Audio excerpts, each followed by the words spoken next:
A lot of this isn't going to make sense to you, and I'm sorry about that. I'm just going to start at the beginning, with the house.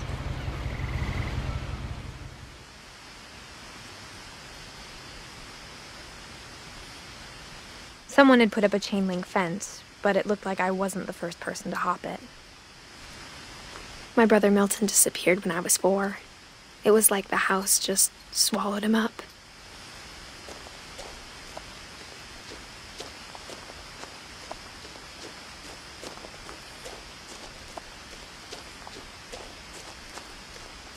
I lived here until I was 11, but I wasn't allowed inside half the rooms.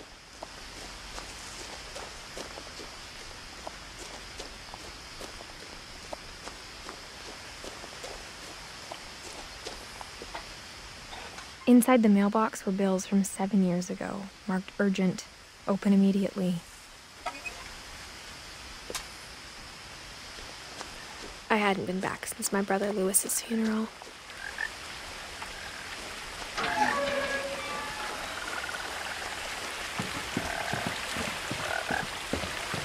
In her will, my mother left me a key, but didn't tell me what it unlocked.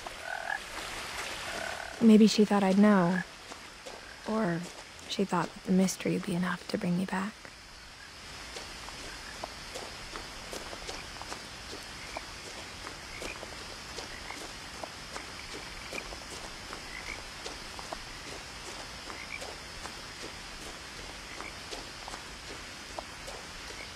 No one had driven this way in a long time, but I saw a few hoof prints.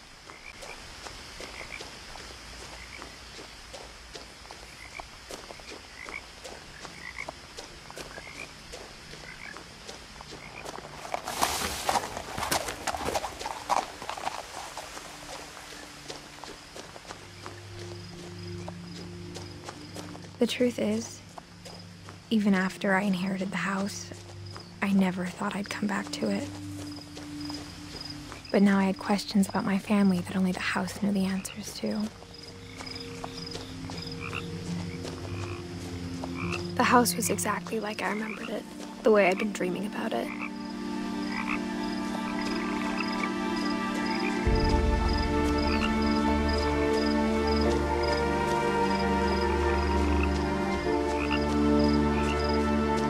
The woods around the house have always been uncomfortably silent. As if they're about to say something, but never do.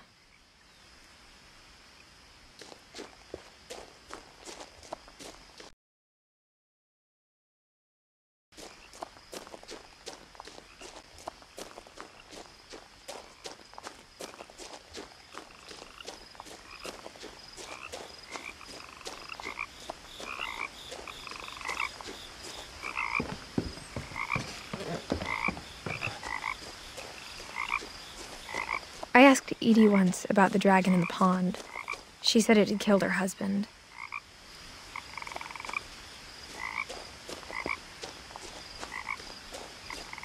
As a child, the house made me uncomfortable in a way I couldn't put into words.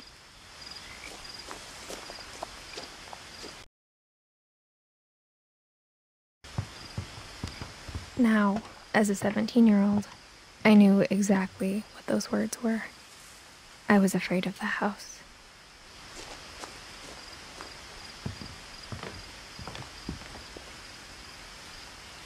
I hoped the key might unlock the front door. It didn't.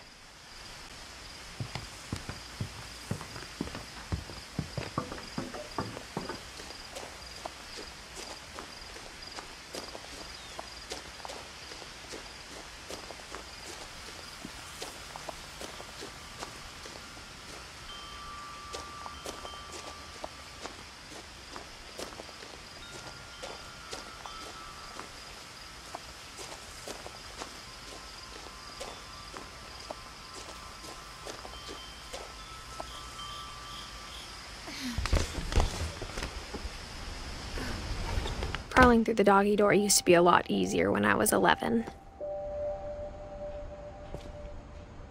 The power had been turned off the night we left.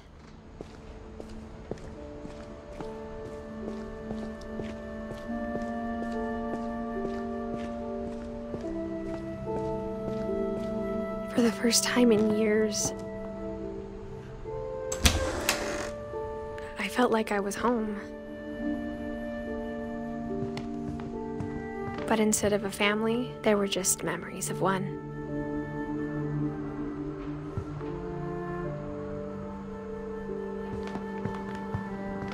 Like how only one restaurant would deliver to our house, so we had Chinese a lot. Or how after Louis started working at the cannery, we all got sick of eating salmon. Except our cat, Molly.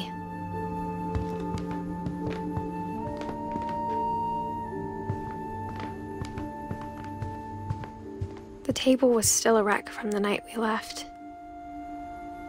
It was like a bomb had gone off, killing everyone but sparing the furniture.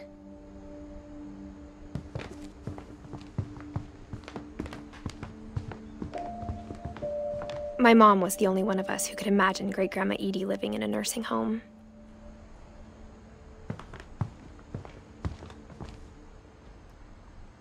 Nothing in the house looked abnormal. There was just too much of it, like a smile with too many teeth. Even the fireplace had a story. Edie told me the bricks came from the original house, after it sank.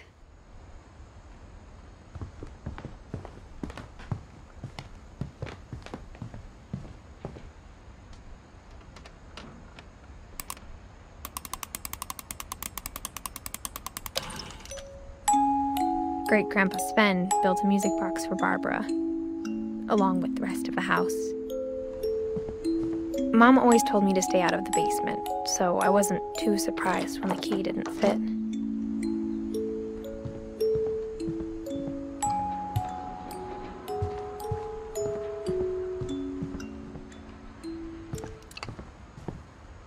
My mom wasn't much of an optimist, but she never stopped believing that my brother Milton was alive.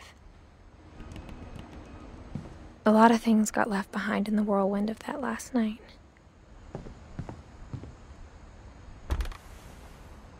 Edie told me once that every Finch who ever lived is buried somewhere in the library.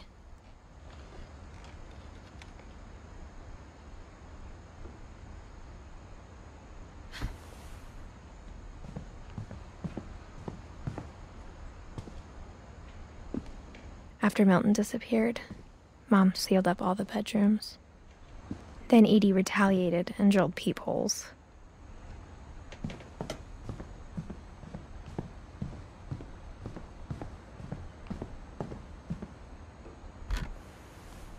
My Grandpa Sam spent 7 years sharing a room with his dead brother, Calvin.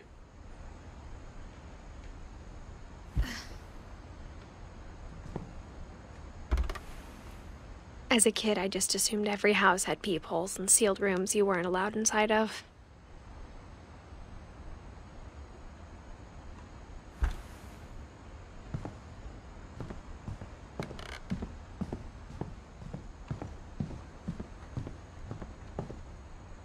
Whenever people ask me about my family, the first thing they always want to know about is Barbara.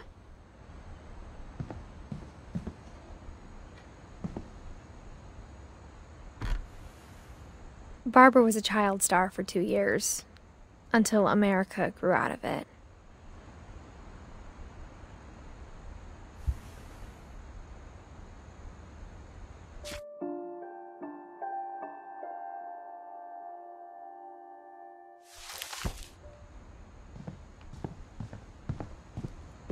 Mom must have locked the third-floor stairs on the night we left.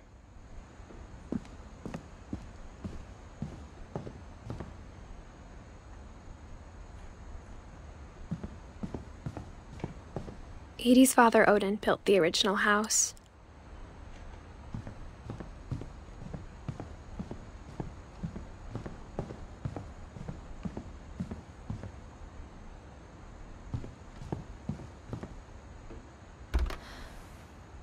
Molly always seemed like a girl I could imagine being friends with, if she hadn't died in 1947.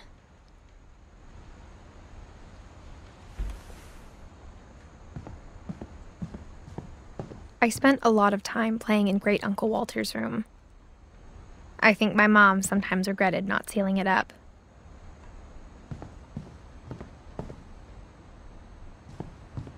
Lewis told me there were secret passages, but I never believed him.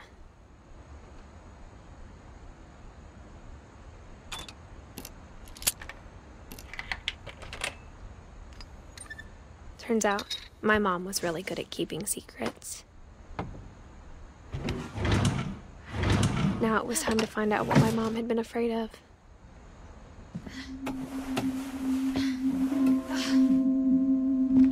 From the paintings on the wall, it was clear my brother Milton had been here before me.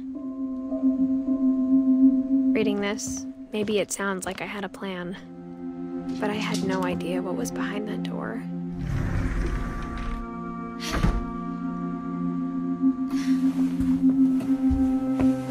Just like I had no idea where all this was gonna lead. I grew up looking at Molly's room through the peephole. Being inside for the first time, I felt like I'd stepped behind a painting.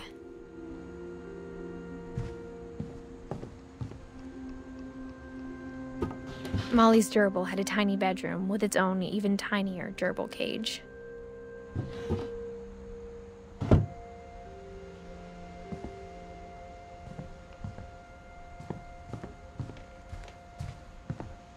I got the sense Edie had spent a lot of time here, before my mom sealed the doors.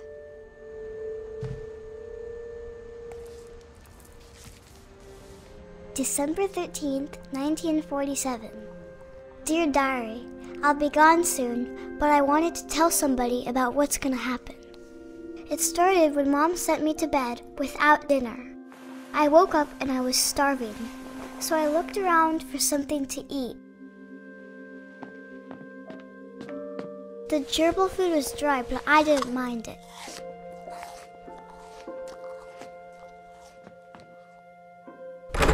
Mom, can I come out now? Sweetheart, it's late. Go to sleep. My Halloween candy was all gone.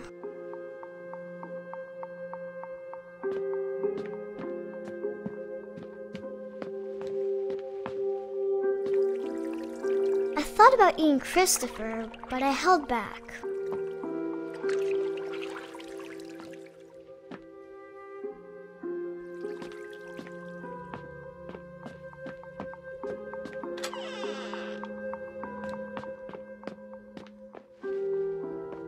I kept eating and eating.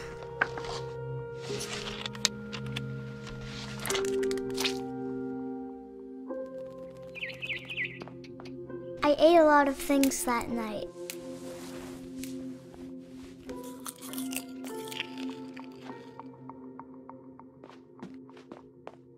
Then I heard chirping outside my window. It was a barn swallow going back to her nest. I reached out for her.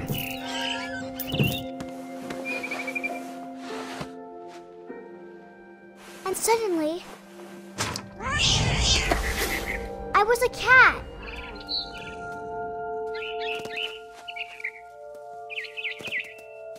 I tried to be quiet, but the bird was really scared.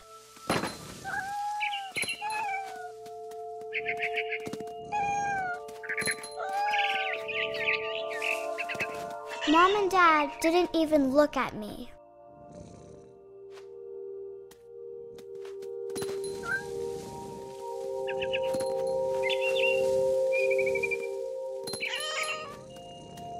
The babies were all gone.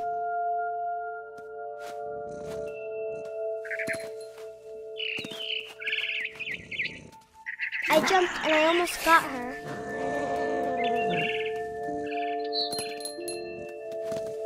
I could tell she was getting really tired. Now I was up in the big tree. I promised Dad I wouldn't climb it anymore. All I cared about was eating. I gobbled her up. And suddenly, I was an owl. First, all I heard was the wind. Then I heard little teeth nibbling in the grass.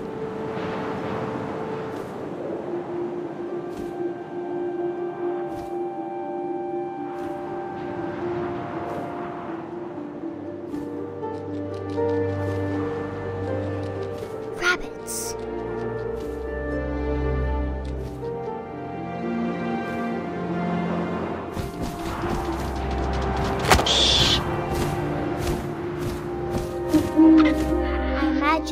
face looking up and seeing mine through my talons. I swallowed him up, and I didn't chew one bit. Then I flew off to find something bigger.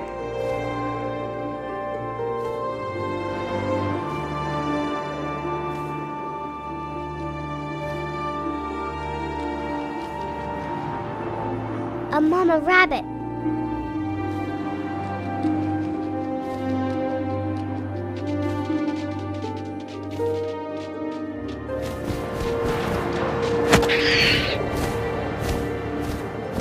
She was almost too big to carry. I started choking, but I couldn't stop eating. And suddenly, I was a shark.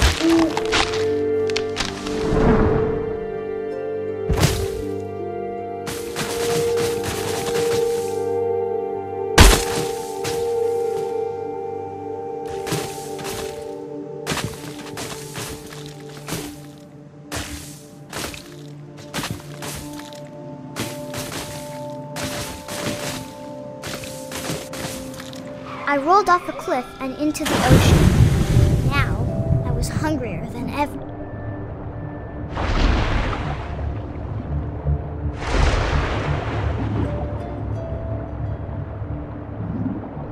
I wanted fat, juicy seeds.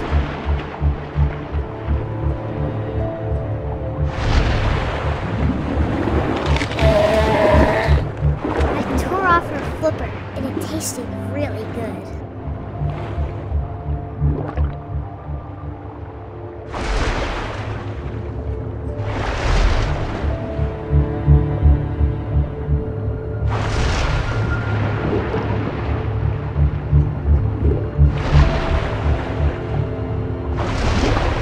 Grabbed on tight. When I was so hungry, I jumped out of the water. When I opened my eyes, everything had changed.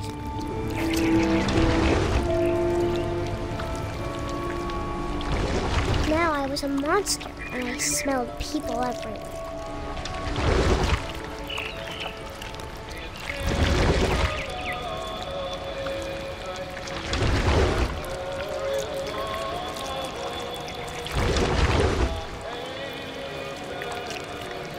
I was big, but I moved real quiet.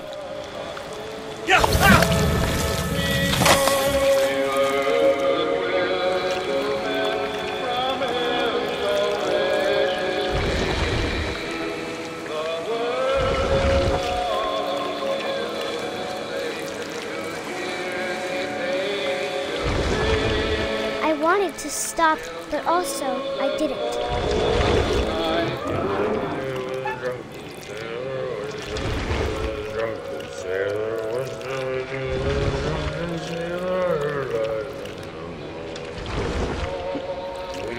Belly with a rusty razor, his belly with a rusty razor, his belly with a rusty razor. What shall I do with a drunken sailor? What shall I do with a drunken sailor? What shall I do with a drunken sailor? And the captain's daughter, put him in bed with the captain's daughter, put him in bed. What shall I do with a drunken sailor? What shall I do with a drunken sailor? What shall I do with a drunken sailor?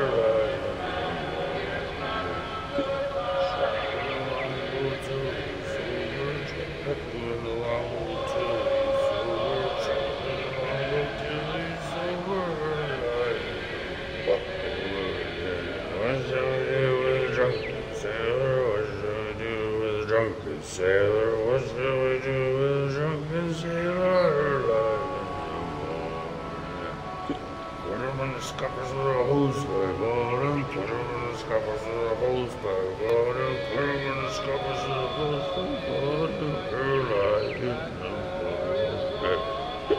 What shall I do with a drunken sailor? What shall I do with a drunken sailor? What shall I do with a drunken sailor?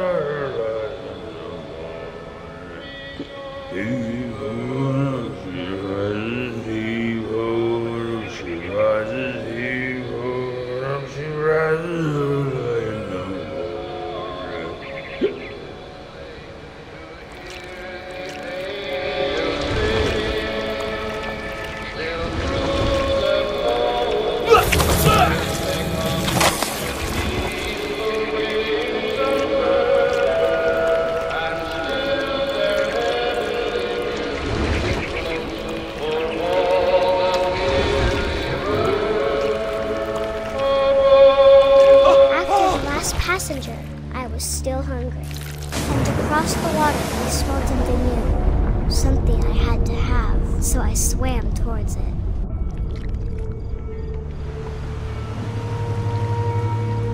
I slithered onto the sand, and the good smell went into an old pipe.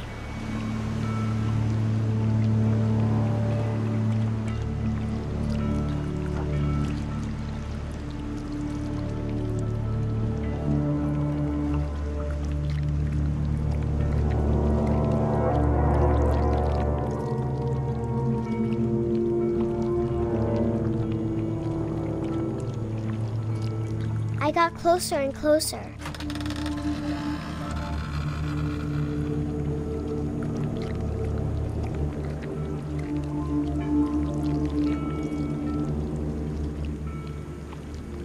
All of my stomach started growling. And suddenly, I was me again. I held my breath for a long time, but I couldn't hear anything. I think it's waiting for me to fall asleep. But it's not going to wait much longer. It needs to feed, and we both know I will be delicious.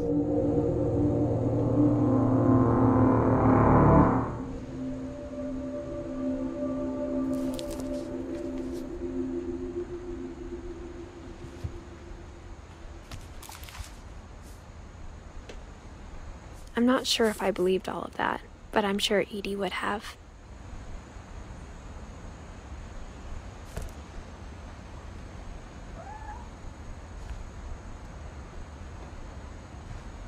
I can't describe it, but I felt like some part of Molly was still here.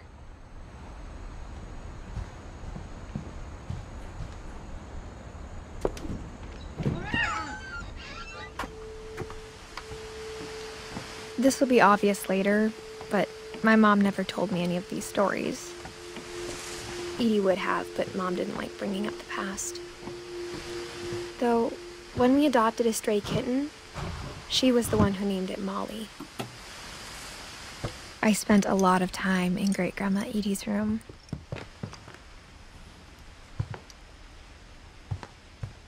Her room was like a museum.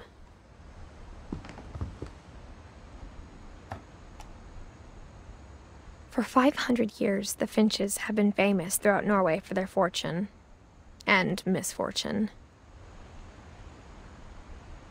Odin Finch buries the latest victims of the family curse, his wife Ingeborg and their newborn son, Johan. On January 7th, 1937, he set sail with his family and his house, hoping to leave the curse behind. But 40-foot waves off the coast of Washington send the house and Odin to the bottom of the sea. Odin's daughter Edie, with husband Sven and baby Molly, step ashore on their new home, Orcas Island. Odin Finch is the first to be buried in the new family cemetery. His daughter Edie is already dreaming of a new Finch house.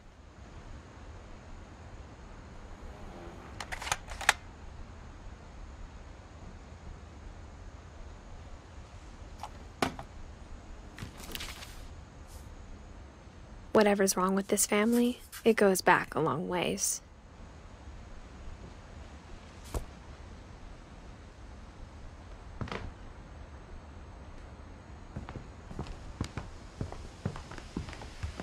Louis died a week before we left, but Edie had already started to memorialize him. Edie knit me a new pair of gloves every year, just in time to replace the old ones.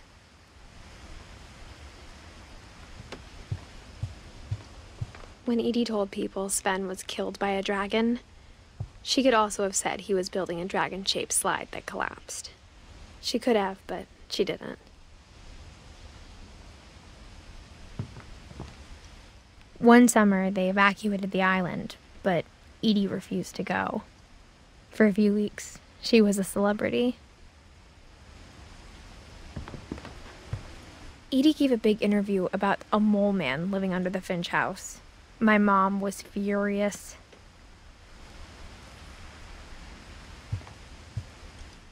I hadn't thought of myself as Edith Jr. for a long, long time.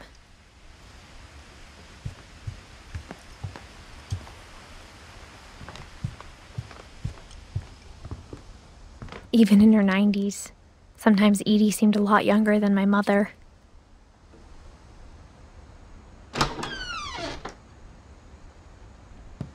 The only trace Grandpa Sam's first wife, Kay, left on the house was the pink bathroom. It was a pretty big trace.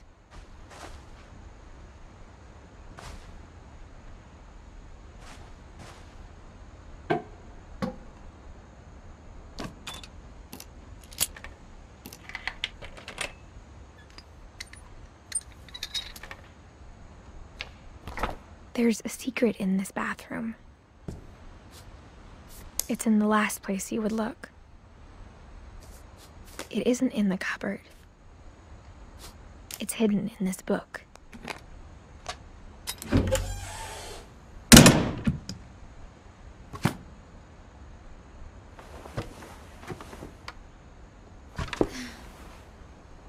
Sven gave Sam an old camera he'd refurbished. He never put it down.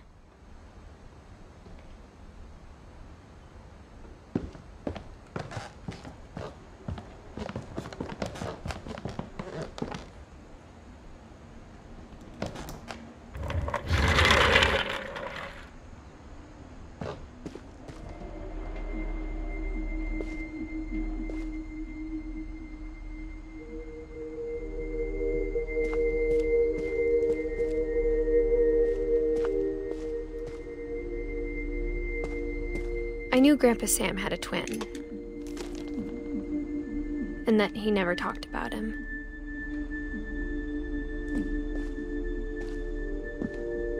I guess my grandpa didn't like history any more than my mom did.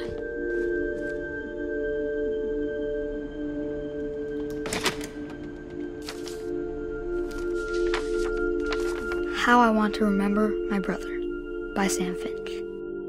The thing I remember is that when he made up his mind, that was it.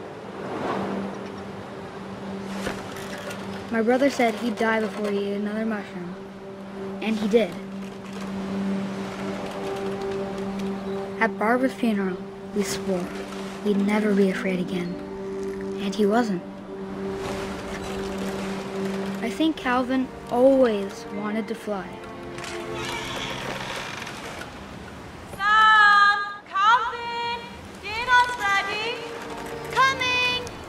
But that day, he finally made up his mind to do it.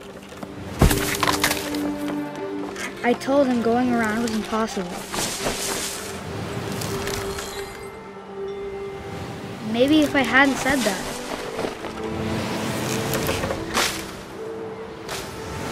Alvin, I'm not gonna tell you again. Maybe if the wind hadn't picked up.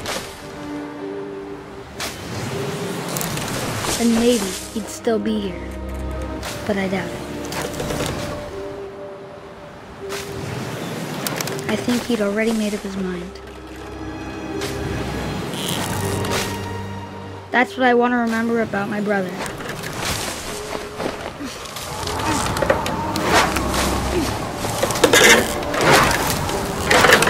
The day he made up his mind to fly. And he did.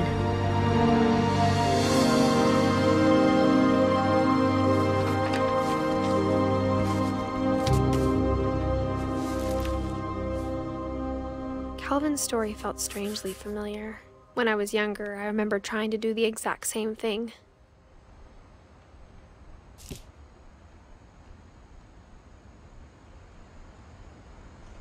After the funeral, Edie roped off Calvin's half of the room.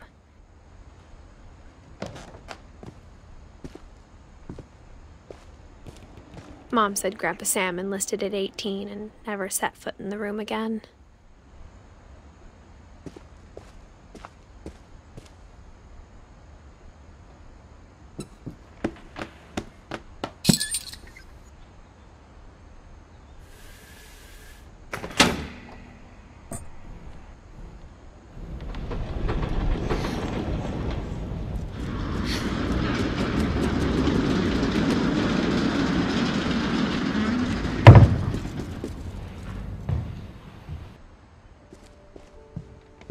The passages were a pretty tight fit. They'd obviously been built for smaller hands and bellies.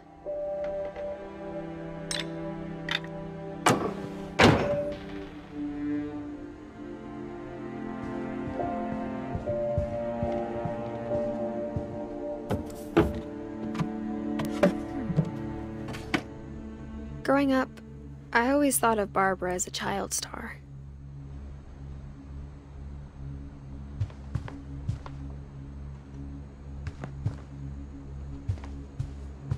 I never thought about how hard it must have been for her afterwards.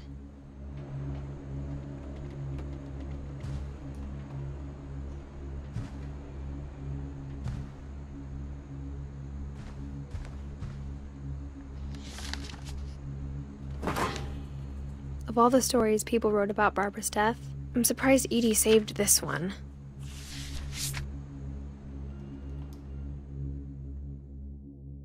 Old Jack here with another ghastly tale inspired by America's most unfortunate family. I'm calling it The Surprise Ending of Barbara Finch. As a child star, Barbara was famous for her scream. Now at 16, she was all washed up. A has-been.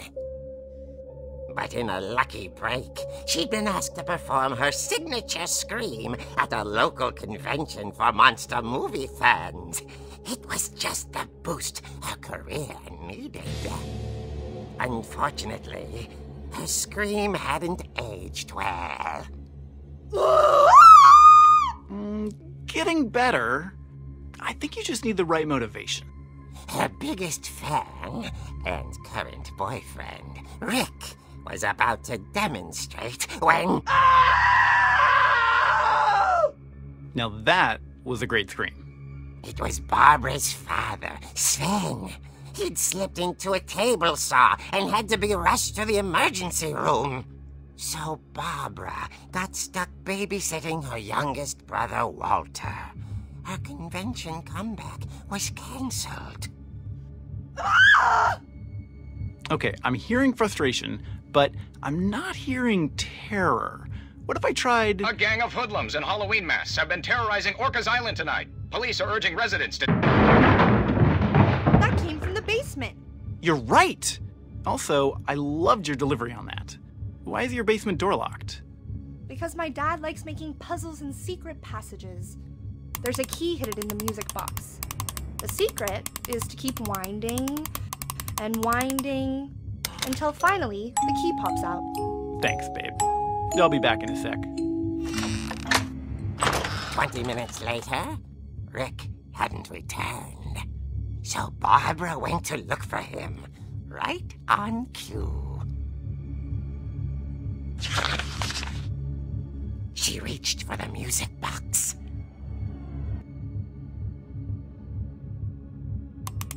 And as she wound the key, she listened for Rick, but the house was silent.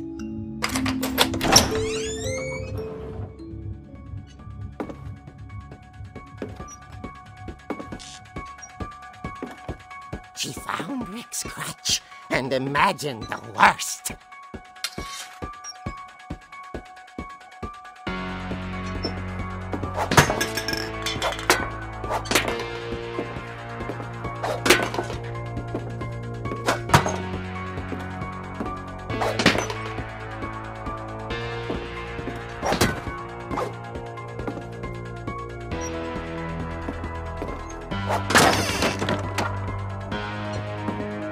leader is the infamous Hookman killer, Dr. Carl Hamill, who impaled and then ate his family 10 years ago tonight.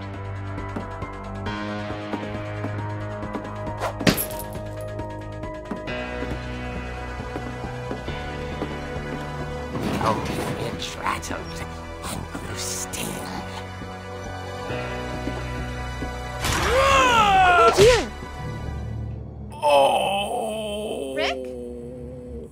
Barb, relax. I was just trying to scare you to help you find your scream. Well, I'm not scared, Rick. I'm furious. Then act furious. All I'm getting from you now is that you're hurt and confused and She threw him out, but she kept a little something to remember him by. Barb, have you seen my other crutch? And she was still holding it when she fell asleep watching the late picture show. Hours later... Barbara! Walter, what's going on up there? Ah! Okay, I'm coming up, but if this is a trick, you're dead, Walter.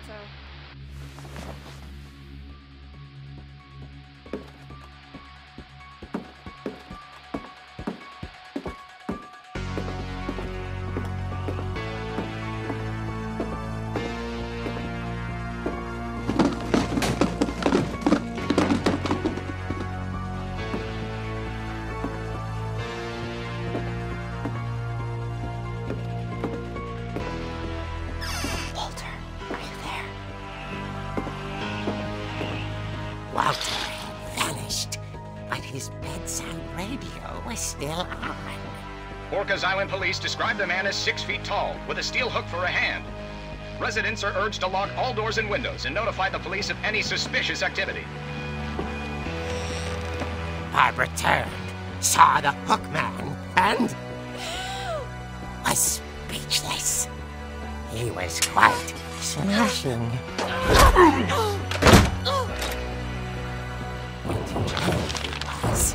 He couldn't get enough of Barbara. Okay, Barbara, there's gotta be another way out of here. Night. She played her part beautifully.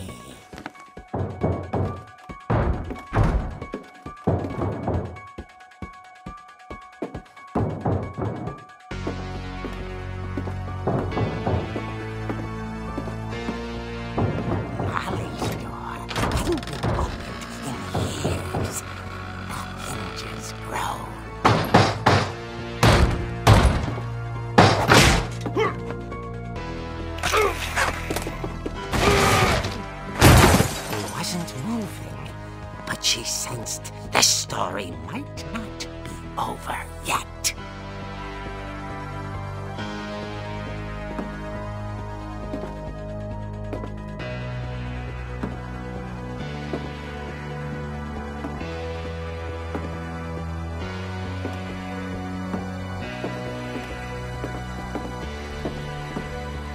The hookman had vanished. She listened for his breathing, but all she heard was...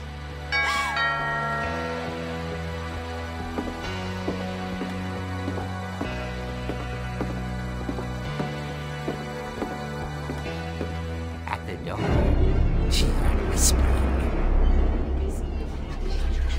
It was coming from inside the house.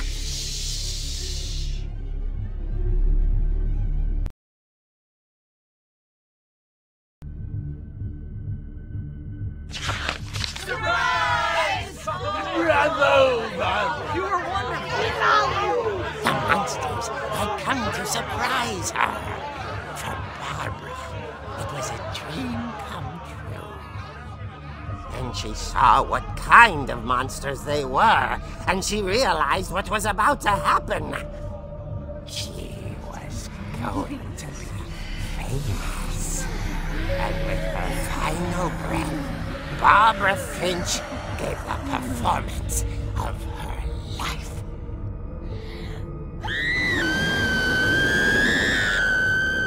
I wasn't there myself, but I hear Barbara was magnificent. Poor girl. She had a taste for stardom. But unfortunately, so did her fans. Of course, the police blamed it all on poor Rick, who disappeared the same night. And little Walter? Hiding under his bed the whole time. He took it all pretty hard, but that's another story. As for Barbara, tucked inside the music box is all they ever found of her. Her ear. Now that's what I call a real eerie tale.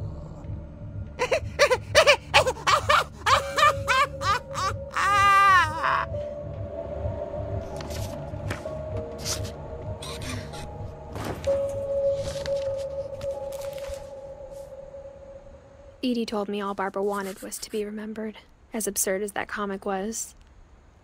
Maybe what Edie saw was a happy ending.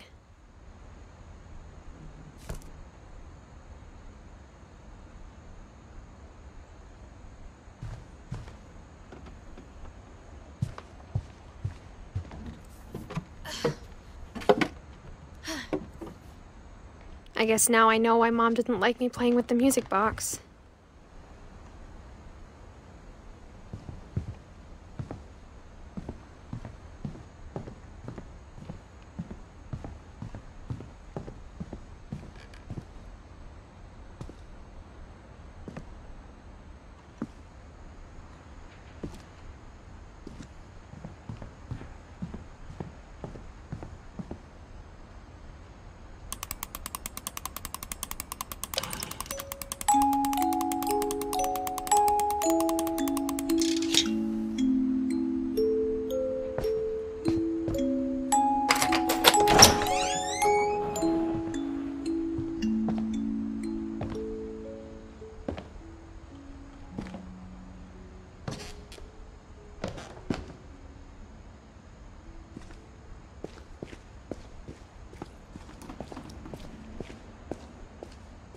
Mom said the basement was off limits, unless I wanted another tetanus shot.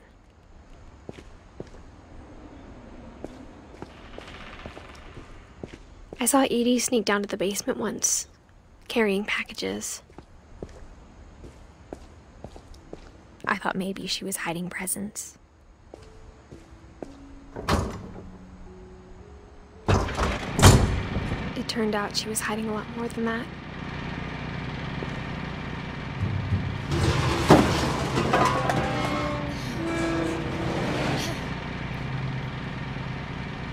I remember asking Mom once about where Walter had gone. She said after Barbara died, he got as far away as he could. If there's a pattern in all these stories, I think it's that none of us has gotten very far.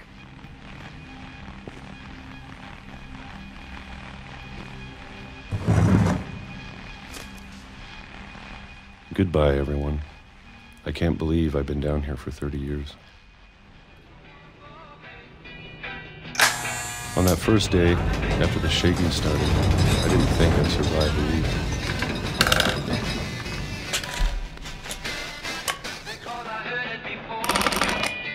But after a few days, I settled into a routine. That's what kept me sane.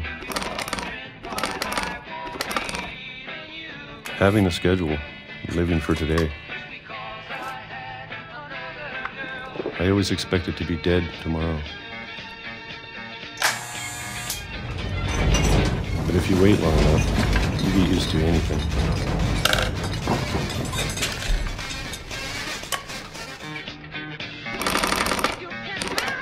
Even a monster on the other side of the door starts to feel normal. Almost friendly.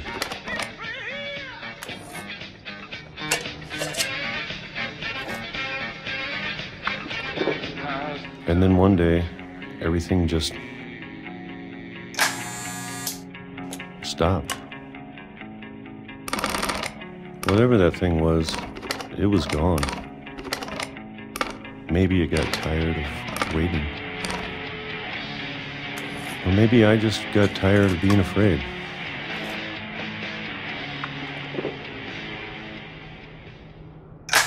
been a week now, the longest in 30 years.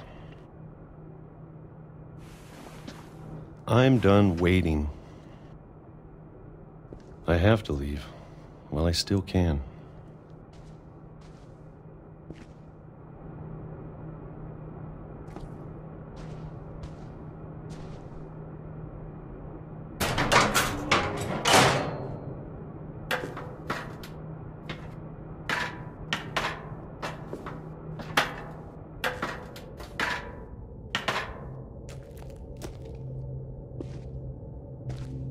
I know it's out there, somewhere. Whatever killed Barbara and Molly and Calvin.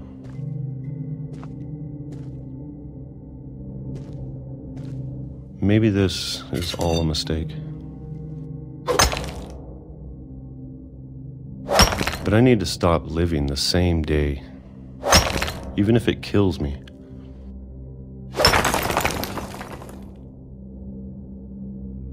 Whatever's out there, I want you to know I'm ready for it.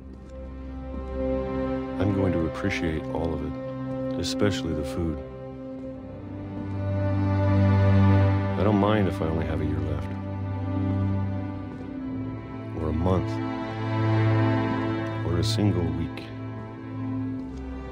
I'd be happy with one more day. I can already imagine the sun on my face.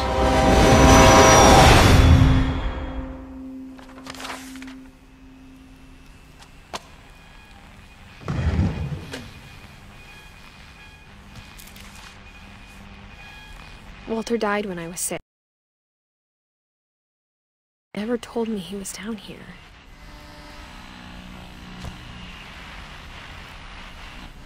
I'm sure my mom was trying to protect me.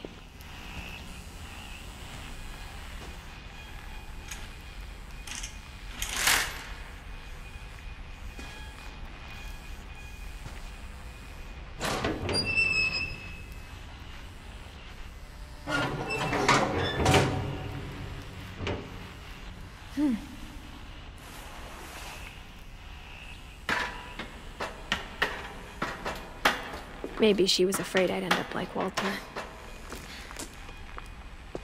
But if she never told me about an uncle under the house, I can only imagine what else she was hiding. I don't want to make the same mistakes she made.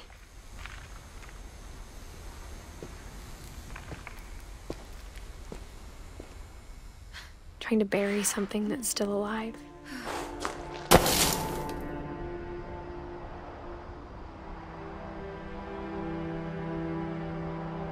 Now that there's only one of us left, or maybe two, I thought it was time I heard the stories for myself and found out what happened to everyone else. But now I'm worried the stories themselves might be the problem. Maybe we believed so much in a family curse, we made it real.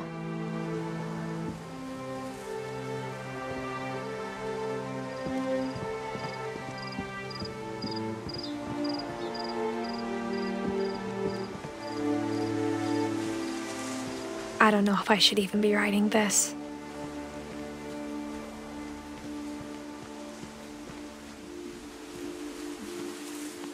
Maybe it'd be better if all this just died with me.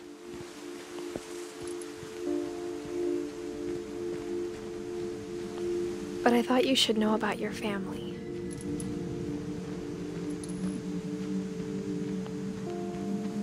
And the history you're a part of.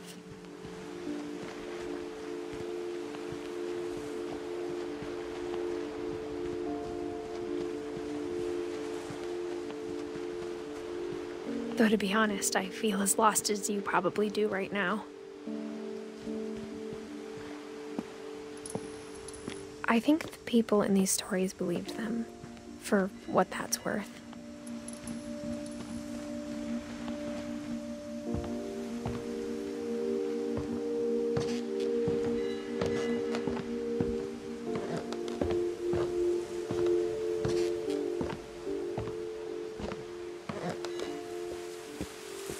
you look at the house, that history of imagination and stubbornness and madness, any of it seems possible.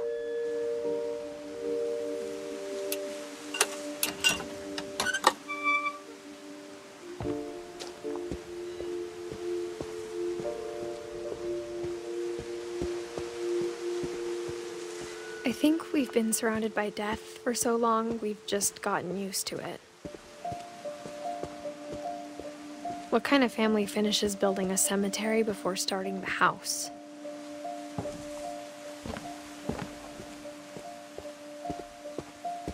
It's embarrassing for me to admit this, but the pet cemetery made me more uncomfortable than the human one.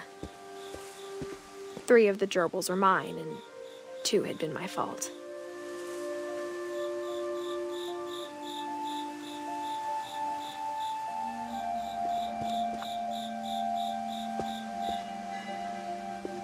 Sven built the house, but it was Edie who designed the cemetery.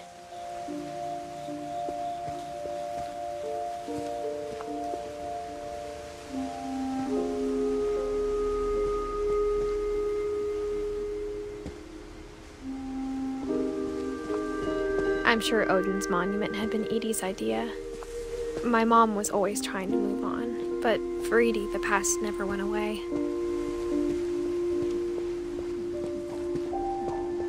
She could see it poking out of the water at low tide.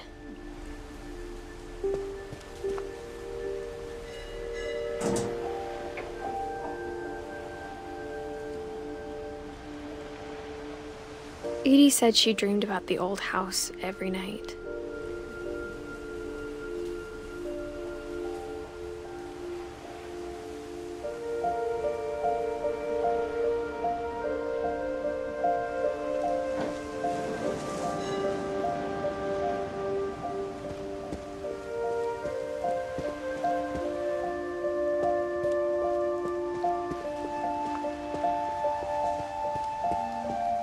Edie's side was always easier for me to understand.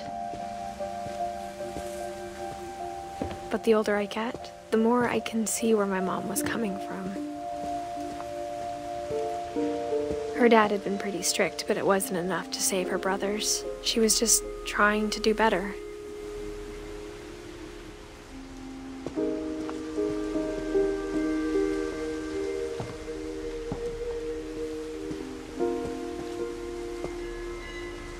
She lost 2 of her brothers, just like I did. I get why she tried so hard to protect us.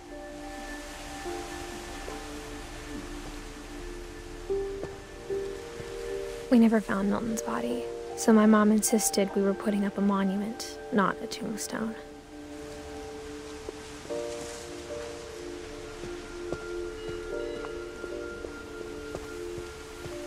There's so many things I wish I could ask my mom now. Part of me thinks this is what she wanted all along. For me to come back someday and find everything out for myself.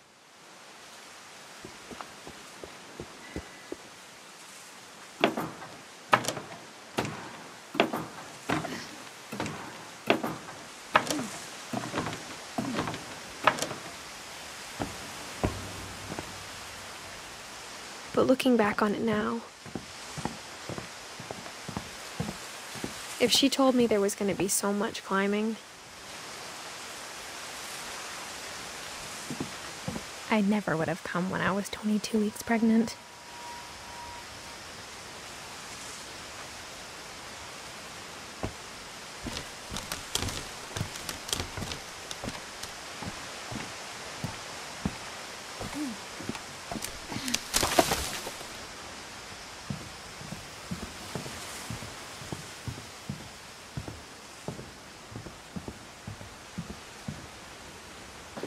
I never met Grandpa Sam, but I think he and my mom had a lot in common.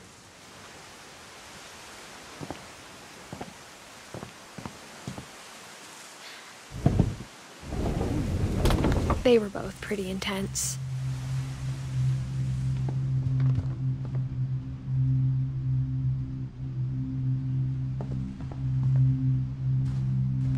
Sam spent his life shooting photos, but Mom said he got nervous being in front of the camera.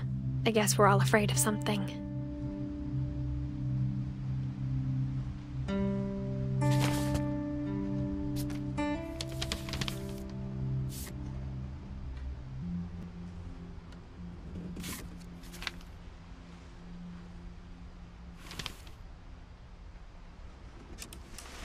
Dawn, I promise, you'll never forget this weekend. Yes, sir. These memories are gonna last a lifetime. Am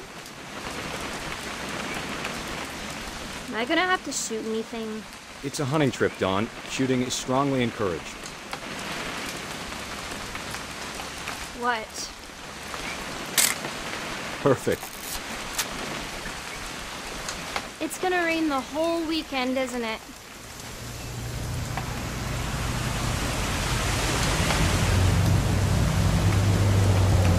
I will never forget this weekend, Dad. That's the spirit. Okay, got it. I'm gonna take some pictures, okay? Just be careful. The camera's older than you are. Aw.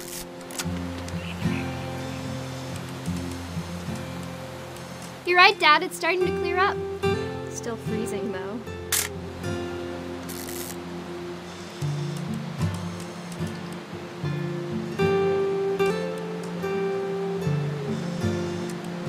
Definitely should not have drunk all that coffee. Hold still. Hey! That's a keeper. I'm just saying, I'm not always gonna be here, Dawn. You'll need to remember this stuff, if you want to survive. I'll be fine, Dad. You know who else thought he was gonna be fine? Some guy who died. Dawn, I'm being serious. I know, Dad. You're always serious. Doesn't being out here make you want to chill out? Well, to tell you the truth, I haven't been out here in 20 years. Dad!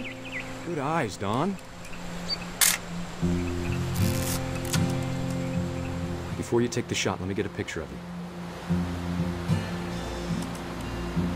Dad, I... Just breathe. Let me get behind you. Do I have to do this? Dawn, you don't have to do anything. But if you want to survive, you'll need to be strong.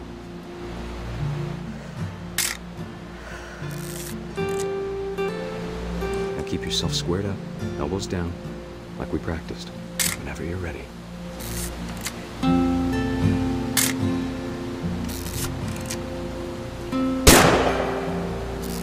Great shot, Dawn!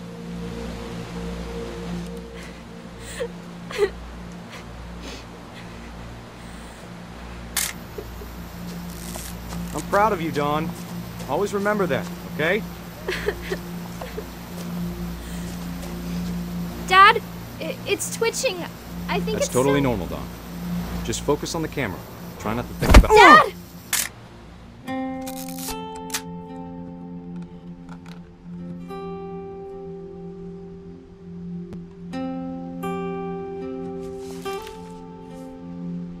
Of all these stories, that's the one I wish most that my mom had told me.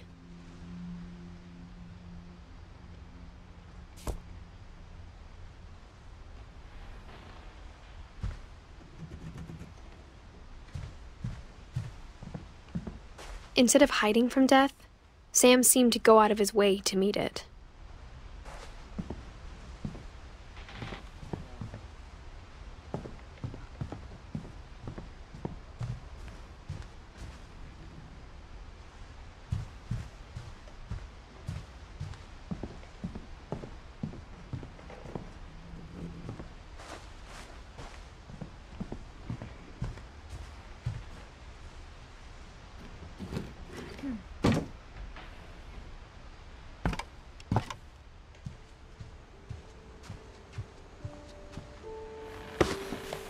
After Sam died, my mom and Edie got really close. They'd both lost a lot.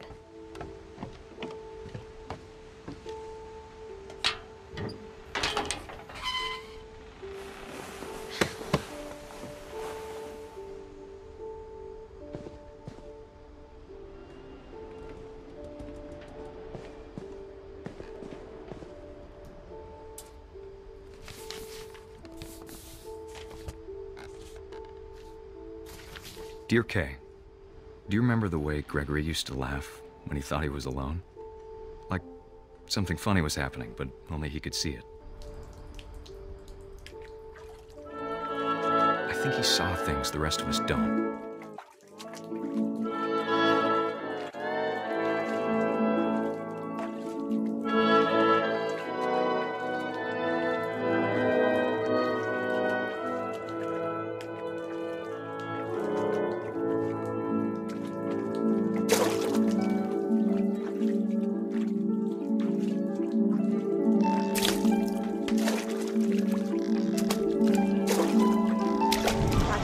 Gregory, it's time to...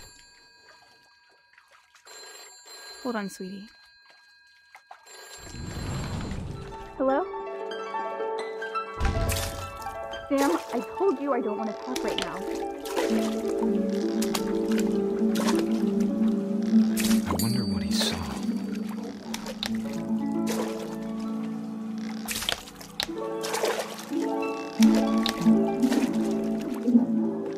What his world was like.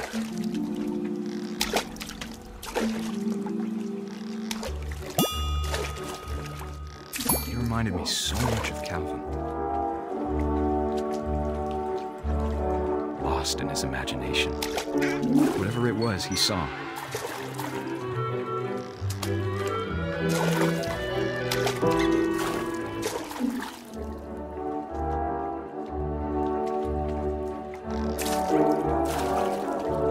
It sure made him happy.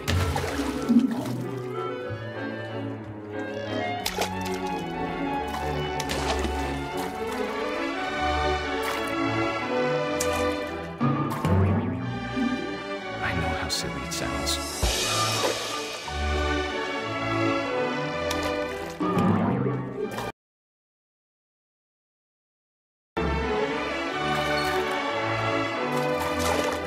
I could feel him slipping away. Sorry about that, Gregory. I know you did everything you could. Maybe if I hadn't called that night. Damn it. Hold on, I don't want Gregory to hear this. I wish he could have told us about the world he saw.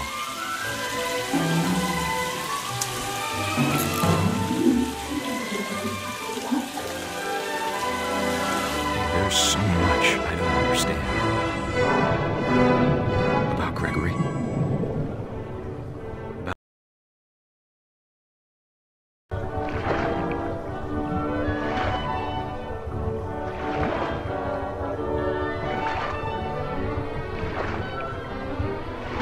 But I know what happened wasn't your fault.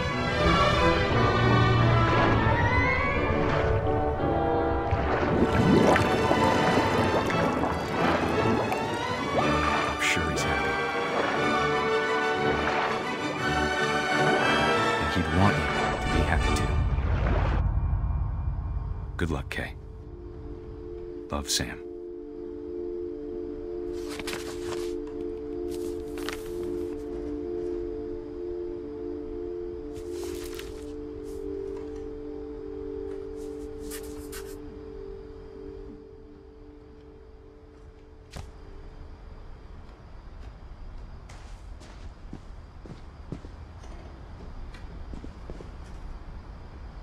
I can't imagine my mom ever writing poetry, and yet...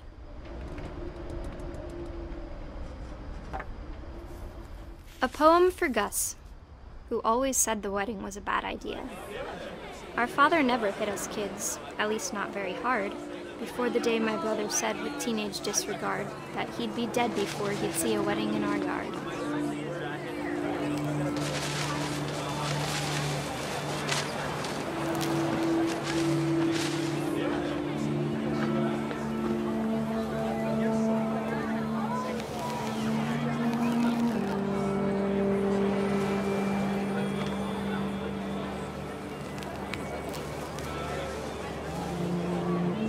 Father made him come, of course, but Gus stood far apart, just flew his kite and bottled up the storm inside his heart.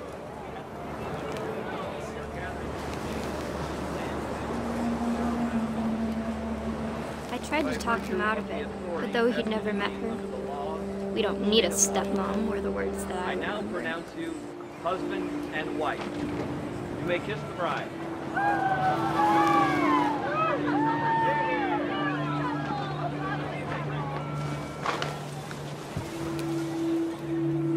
When the time for photos came, Dad ordered him to come here. But Gus declined, and as a sign held up his middle finger.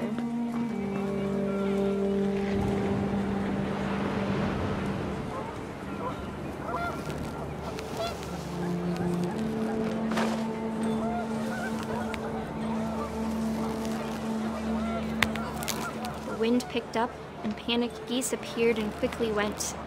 But all the humans did that day was go inside the tent.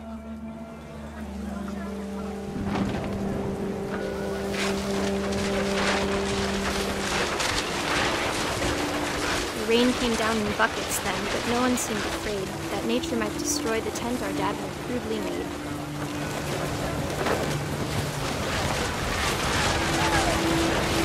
Thunder sounded much too close and full of angry power. But all my father said to this was, "Make the music louder."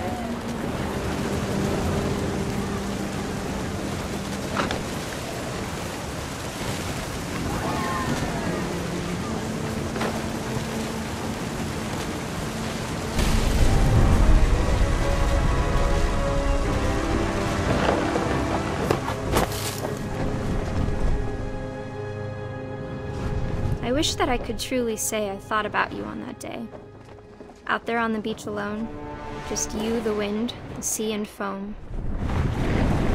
But I didn't, until we found you.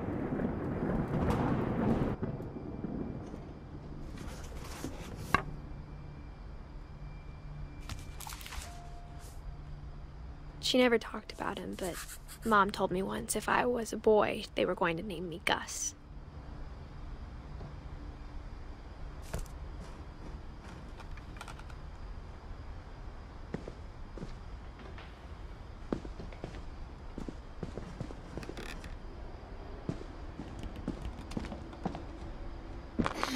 My mom moved up to the loft after her brothers died. At the time, it was as far away as she could get.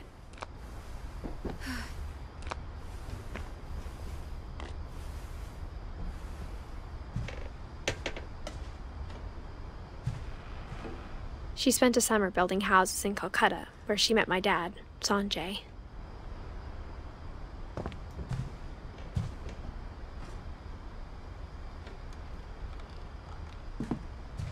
Religion was another thing my mom never talked about, but I think it helped her a lot after her dad died.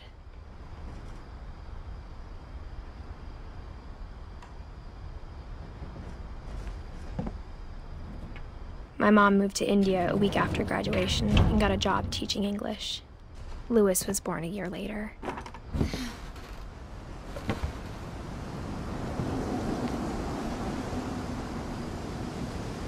When my dad died, I don't think Mom knew where else to go. I'm sure Edie was happy to have her back.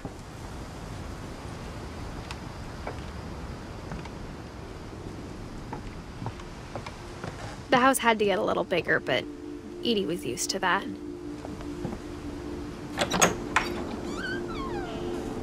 And for a while, things were good, almost normal, but it didn't last.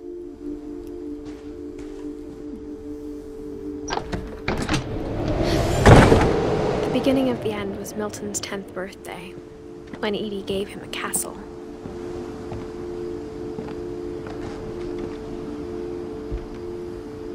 After Milton disappeared, the only thing he left behind was a room full of paintings.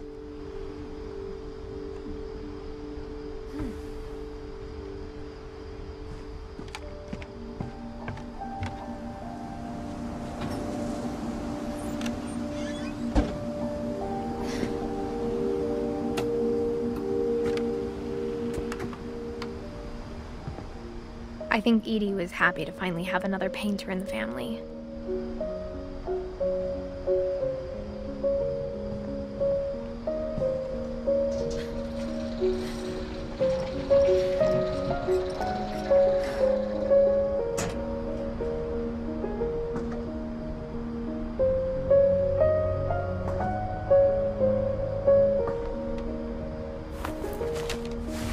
Milton Finch in The Magic Paintbrush.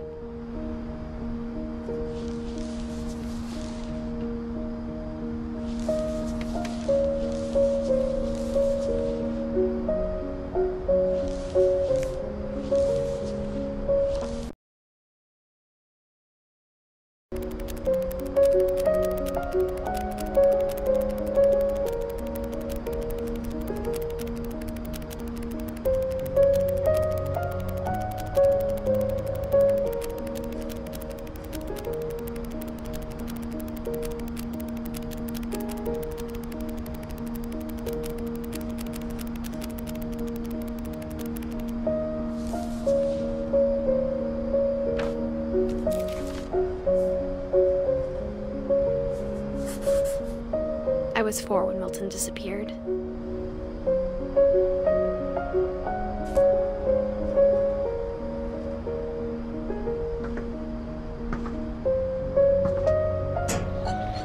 Mom spent months searching for my brother. Then she sealed the doors.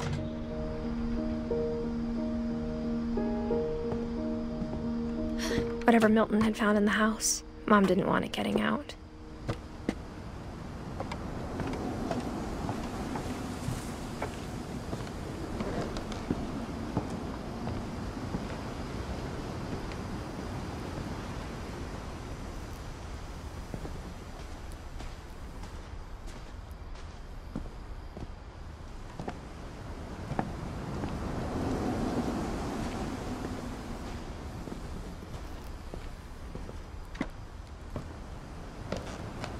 Mom definitely blamed Edie, but I think Louis blamed himself.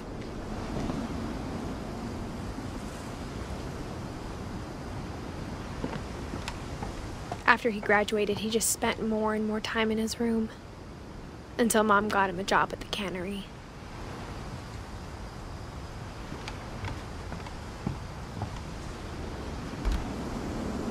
Everyone always told me to stay out of Louis's room, except Louis.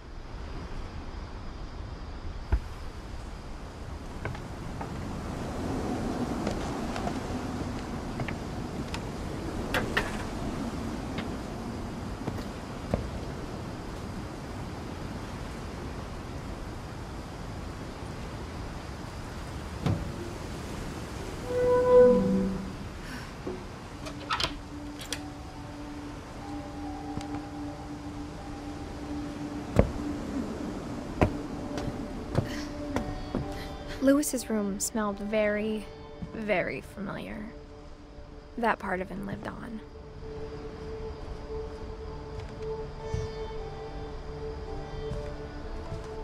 Louis and I spent a lot of time playing games together, but he was surprisingly bad at them. He died a lot.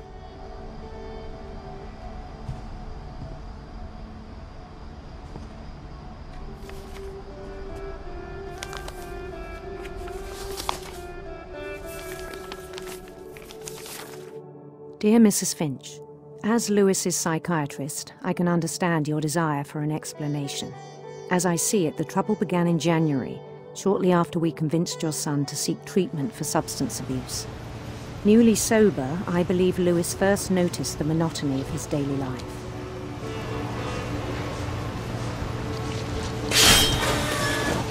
He kept working at the cannery, but he withdrew part of himself. In our sessions, I saw the same behavior. His mind began to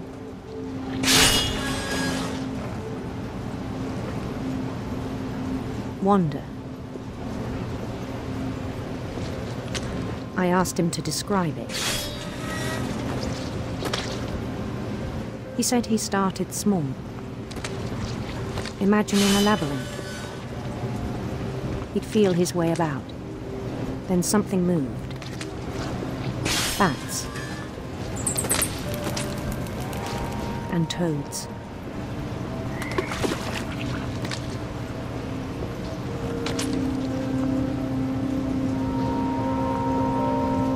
And things that have not names. He knew it was all in his head.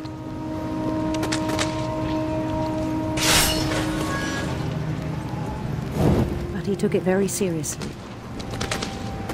I had hoped he'd find himself.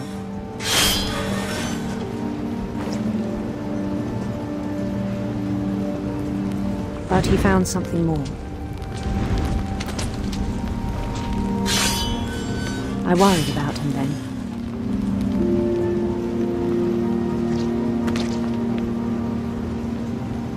Daydreaming at the cannery, I spoke with his boss. But he said Lewis had become a model employee.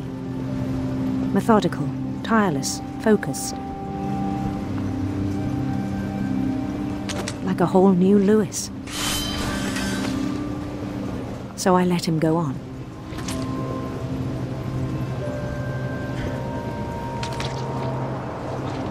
I even encouraged him. It seemed very promising at first. He told me he'd made a new friend.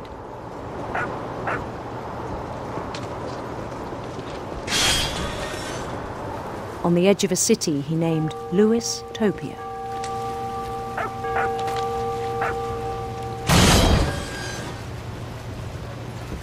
He built the city.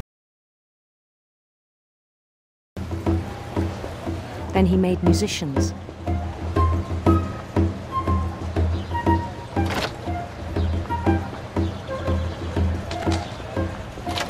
And songs for them to play. He talked about starting a band.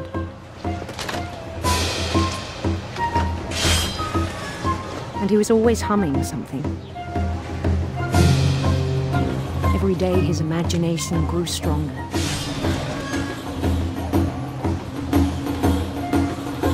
He no longer spoke at the cannery. But his chopping was as reliable as ever. Then one day it struck him that all the cheering crowds, even the stones under his feet, were all in his imagination. So he could do whatever he wished.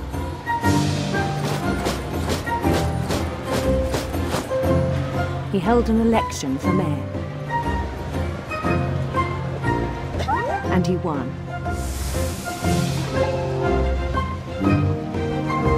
They begged him to stay, but his mind was already wandering. It became a game for him.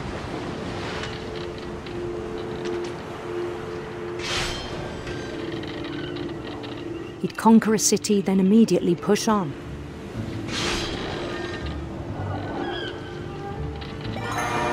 New Louisville.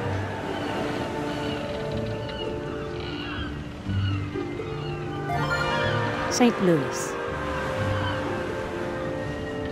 He started drifting away from our reality.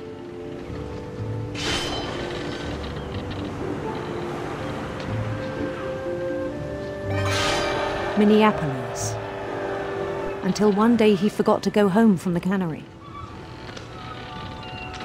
Even as his mother pleaded with him, part of Lewis kept sailing on.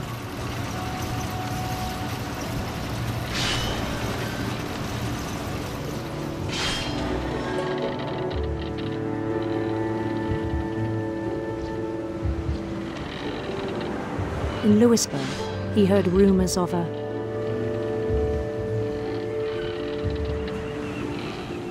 handsome queen.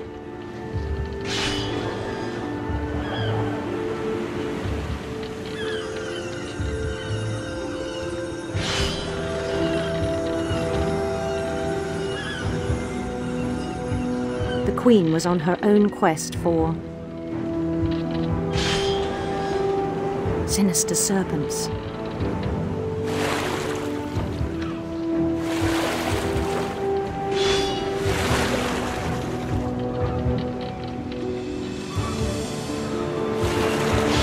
He followed the sound of her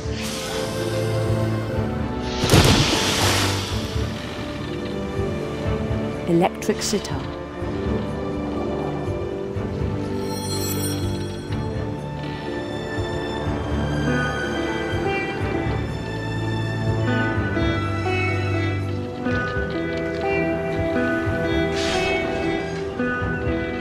His chase led him to a golden palace east of the sun and west of the moon.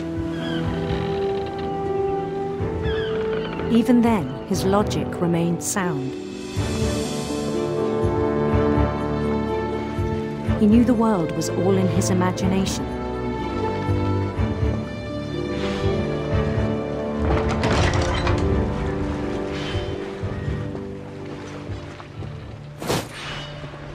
But he was so proud of having created it.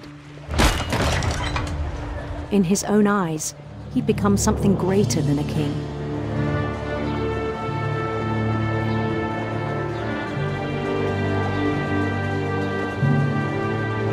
For someone who'd never known success in the real world, I think it was overwhelming.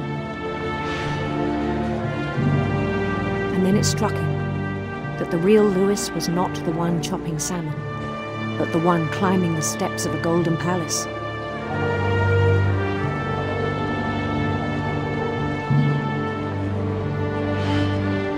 My imagination is as real as my body, he told me. It was hard to argue with him.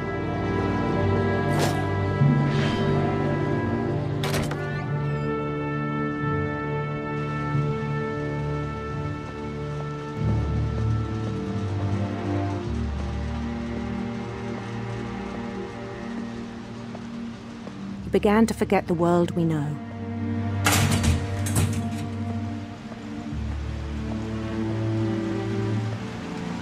I think it pained him to remember Lewis, the cannery worker.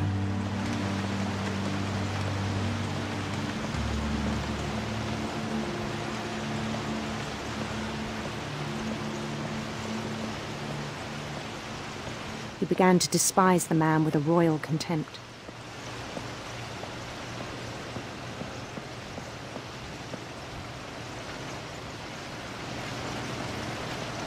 I still thought I could save him.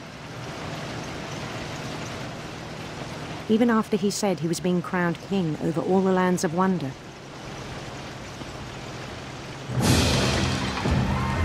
The palace would be packed with his companions.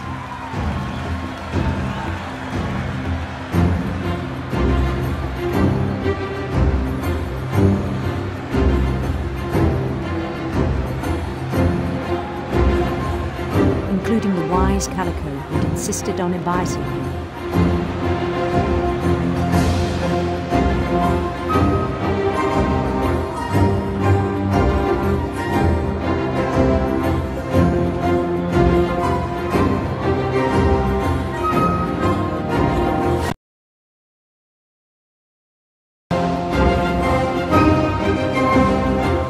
His queen waited, holding his crown.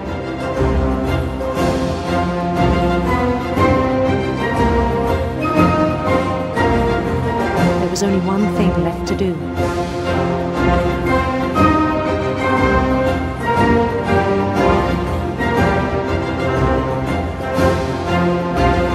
Bend down his head.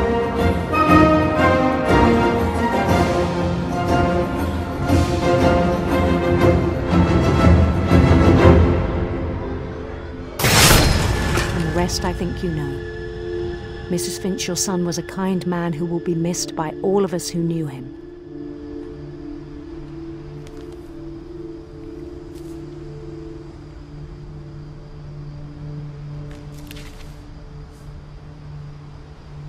My brother was really cool.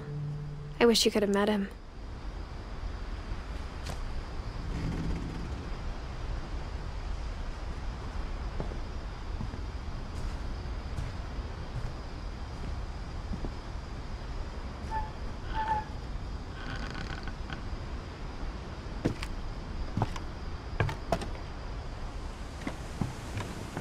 On the way back from Lewis's funeral, my mom told me to start packing. She waited until the day before we left to tell Edie. I'm not sure if she wanted to make it easier or harder.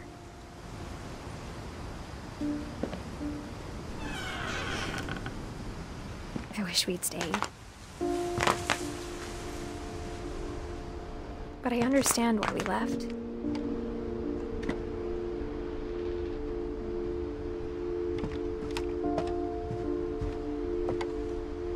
My mom ended up leaving everything behind.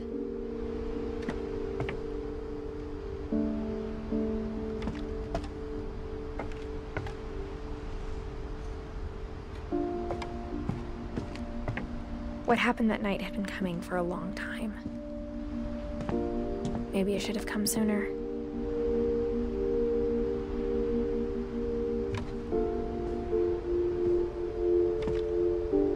But it had to end one way or another.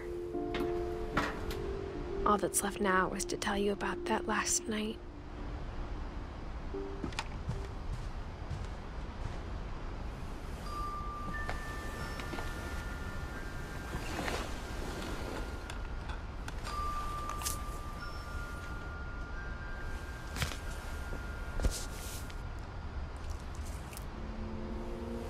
That whole last day, Edie just watched us pack and didn't say a word.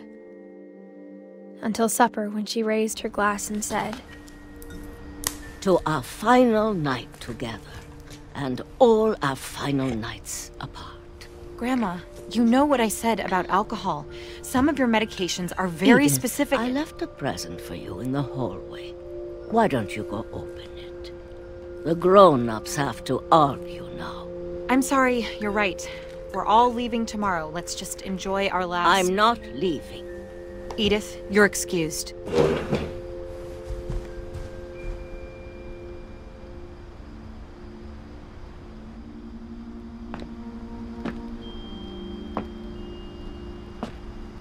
The power had been shut off that morning, but Edie always had plenty of candles. When my mom sealed the library, I don't think she knew about the other entrance. Or that Edie had a key to it.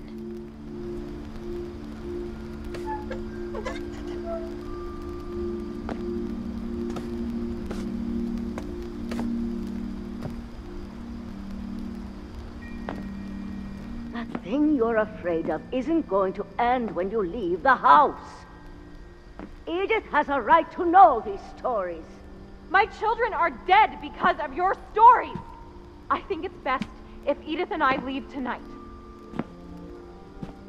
We'll have the nursing home send a van for you in the morning, okay?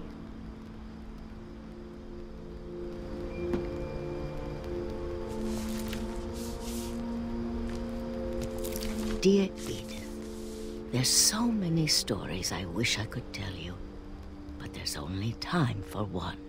This is about what happened on the night you were born. That night, the tide went way, way out. It was the first and last time I ever saw the old house aground. There'd been an earthquake out in the middle of the ocean. They called it the lowest tide in 1,000 years. God, it smelled awful.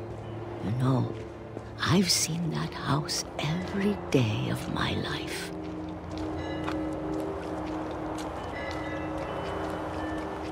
But I never thought I'd go back to it. When the fog rolled in, I lost my way.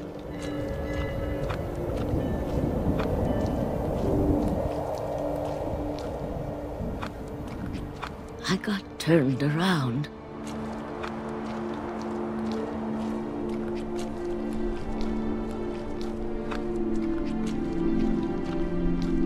I started seeing things.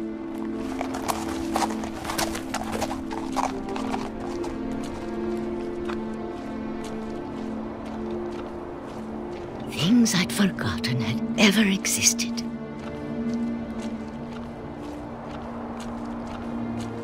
But when I saw them, they felt like old friends. That night, a lot of things came back to me.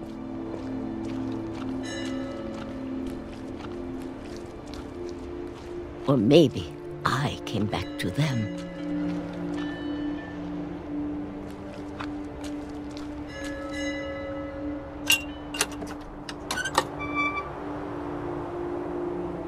Things I can't explain, but that I need you to try and... Edith, what are you doing in here?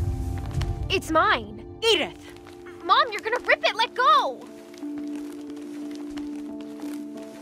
I kicked and screamed, but Mom dragged me to the car.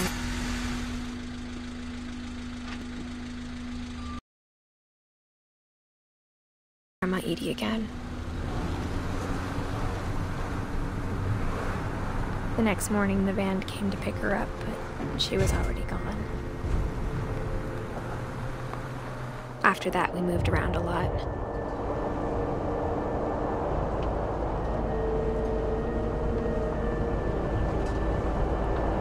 We both tried to make the best of it.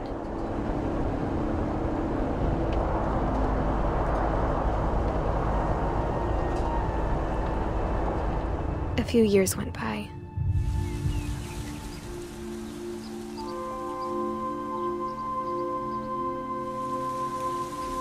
My mom didn't like to talk about it, but she started getting sick a lot. The rest happened pretty quickly.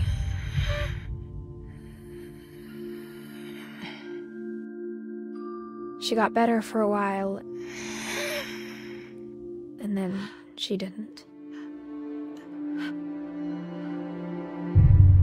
And then I was alone. The last Finch left alive.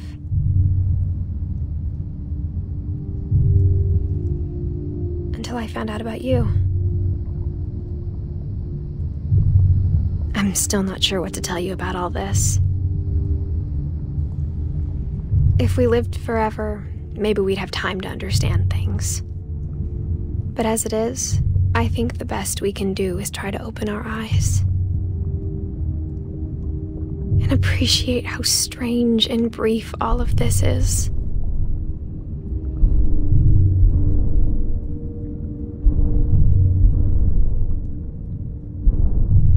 This journal was supposed to be for you. But now I hope you'll never see it.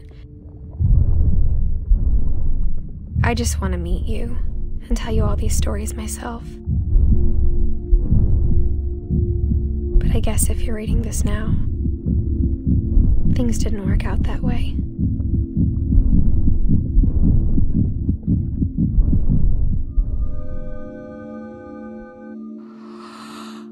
This is where your story begins. I'm sorry I won't be there to see it. It's a lot to ask, but I don't want you to be sad that I'm gone. I want you to be amazed that any of us ever had a chance to be here at all. Good luck.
I knew Grandpa Sam had a twin,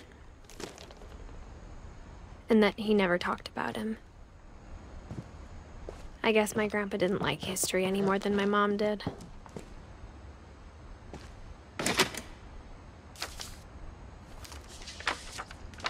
How I Want to Remember My Brother by Sam Finch. The thing I remember is that when he made up his mind, that was it. My brother said he'd die before he ate another mushroom. And he did. At Barbara's funeral, we swore we'd never be afraid again. And he wasn't. I think Calvin always wanted to fly. Sam! Calvin! Dinner's ready! Coming! But that day, he finally made up his mind to do it. I told him going around was impossible. Maybe if I hadn't said that.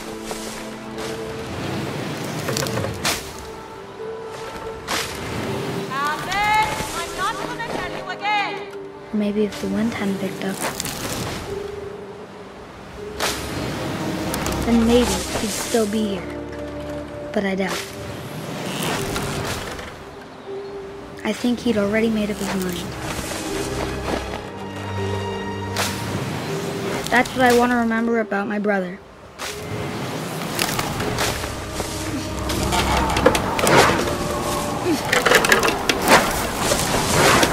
The day he made up his mind to fly. And he did.